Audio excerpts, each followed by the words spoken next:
ഈറ്റ ഉൽപ്പന്നങ്ങൾ നിർമ്മിച്ച് ഉപജീവനം നടത്തുന്ന ഒരു കൂട്ടം തൊഴിലാളികളുടെ ദുരവസ്ഥയെപ്പറ്റിയാണ് ഇനി പറയാൻ പോകുന്നത്. മടത്തറയിലെ പരമ്പരാഗത ഈറ്റ തൊഴിലാളികൾ സമാനതകളില്ലാത്ത പ്രതിസന്ധിയാണ് നേരിടുന്നത്.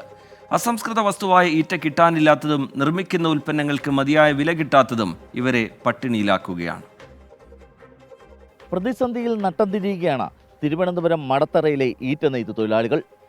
ഈറ്റ, മുള എന്നിവ ഉപയോഗിച്ച് ഉൽപ്പന്നങ്ങൾ നെയ്തെടുത്ത് ജീവിതം കഴിപിടിപ്പിച്ചിരുന്ന ഒട്ടേറെ കുടുംബങ്ങൾ ഇന്ന് ബുദ്ധിമുട്ടിലാണ്.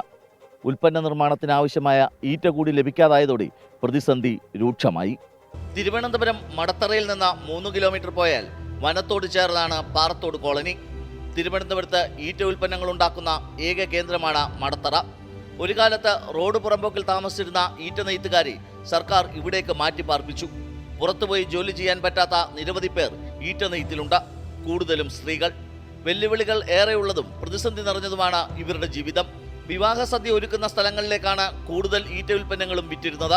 എന്നാൽ ഇവന്റ് മാനേജ്മെന്റുകൾ വിവാഹ നടത്തിപ്പ് ഏറ്റെടുത്തതോടെ ഈറ്റ ഉൽപ്പന്നങ്ങൾ വേണ്ടാതായി. ഉൽപ്പന്നങ്ങൾ ശേഖരിച്ച് വിൽപ്പന നടത്താൻ സർക്കാരും തയ്യാറാകാതായതോടെ വലിയ പ്രതിസന്ധിയാണ് തൊഴിലാളികൾ നേരിടുന്നത്. കാരണം ഈ ജോലി ചെയ്തതുകൊണ്ട് ദാരിദ്ര്യം മാറുന്നില്ല, അതൊരു വലിയ യാഥാർത്ഥ്യമാണ്. ഇതൊരു കുലത്തൊഴിലാണ്. ഒന്ന്, ഈറ കിട്ടാനില്ല. മറ്റ് പ്രൈവറ്റ് സ്ഥാപനങ്ങൾ പോലെയുള്ള സ്ഥലങ്ങളിലേക്ക് ഡിപ്പോകളിൽ നിന്ന് ഈറ ഇറക്കി കൊടുക്കുമ്പോൾ ഇവിടെ കുറേ സാധുക്കളുണ്ട്, പക്ഷെ അവർക്ക് കൃത്യമായി ഈറ ഇതുപോലെ സുലഭമായി കിട്ടുന്ന മേഖലകളല്ല ഇന്നിപ്പോൾ ഇവിടെ. 60 വയസ്സ് കഴിഞ്ഞാൽ പെൻഷനില്ല, പല ഓഫീസുകളിലും കയറി ഇറങ്ങുന്നുണ്ട്. വനാതിർത്തികളിലുള്ള ഈറ്റക്കാടുകൾ വെട്ടിമാറ്റപ്പെട്ടതിനാൽ ഇപ്പോൾ ഈറ്റ ലഭിക്കാൻ ഉൾവനത്തിലേക്ക് പോകേണ്ട അവസ്ഥയാണ്. ത്യാഗം സഹിച്ച് ഈറ്റ എത്തിച്ചാലും വാങ്ങാൻ ആളില്ലാത്തതിനാൽ തങ്ങളുടെ ഉൽപ്പന്നങ്ങൾ എന്തു ചെയ്യുമെന്നാണ് തൊഴിലാളികൾ ചോദിക്കുന്നത്. ആഴ്ചയിൽ 3 ദിവസം വനത്തിൽ നിന്ന് ഈറ്റ വെട്ടാൻ പോകും. ജീവൻ കയ്യിൽ പിടിച്ചാണ് ഈ യാത്ര. എല്ലാ മൃഗങ്ങളും ഉള്ള സ്ഥലത്തു നിന്നാണ് രാവിലെ പോയി കൊണ്ടുവരും. രാവിലെ നമ്മളൊരു 9 മണിക്കൊക്കെ പോയാൽ 11 മണിയാവും കാട്ടിലെത്തുമ്പോൾ. തിരിച്ച് വീടെത്തുമ്പോൾ 6 മണിയാകും. ചുമന്നൊക്കെയാണ് വരുന്നത്. ഇവിടുന്ന് രാവിലെ ആഹാരമൊക്കെ കൊണ്ടാണ് പോകുന്നത്. ആ സമയമൊക്കെ ആവുമ്പോഴേക്കും എത്തുമ്പോൾ പിന്നെ വേറൊരു വരുമാനമൊന്നുമില്ല, ജീവിക്കണ്ടേ നമുക്കും. അതുകൊണ്ട് ഇതൊക്കെ ചെയ്യുന്നു. പിന്നെ ഒരു സ്ഥിരം തൊഴിൽ. ആവശ്യക്കാർ ചിലപ്പോൾ നേരിട്ടെത്തി വാങ്ങും. ഇടനിലക്കാർ സംഭരിച്ചു കൊണ്ടുപോവുകയാണെങ്കിൽ വില പകുതിയായി കുറയും. ആഴ്ചയിൽ ഈറ്റവെട്ടൊക്കെ കഴിഞ്ഞ് ലഭിക്കുന്നത് ഒരു ദിവസത്തെ പണിയാകും. കരകൗശല വിദഗ്ധർ എന്ന തിരിച്ചറിയൽ കാർഡൊക്കെ ഉണ്ടെങ്കിലും ഇവർക്ക് ഇതുവരെ പെൻഷൻ ലഭിക്കാൻ നടപടിയായിട്ടില്ല. പ്രാദേശിക വിപണിയിൽ 200 മുതൽ 350 രൂപ വരെ ഉണ്ടായിരുന്ന ഈറ ഉൽപ്പന്നങ്ങൾക്ക് ഇപ്പോൾ ലഭിക്കുന്നത് 100 രൂപയിൽ താഴെ മാത്രമാണ്.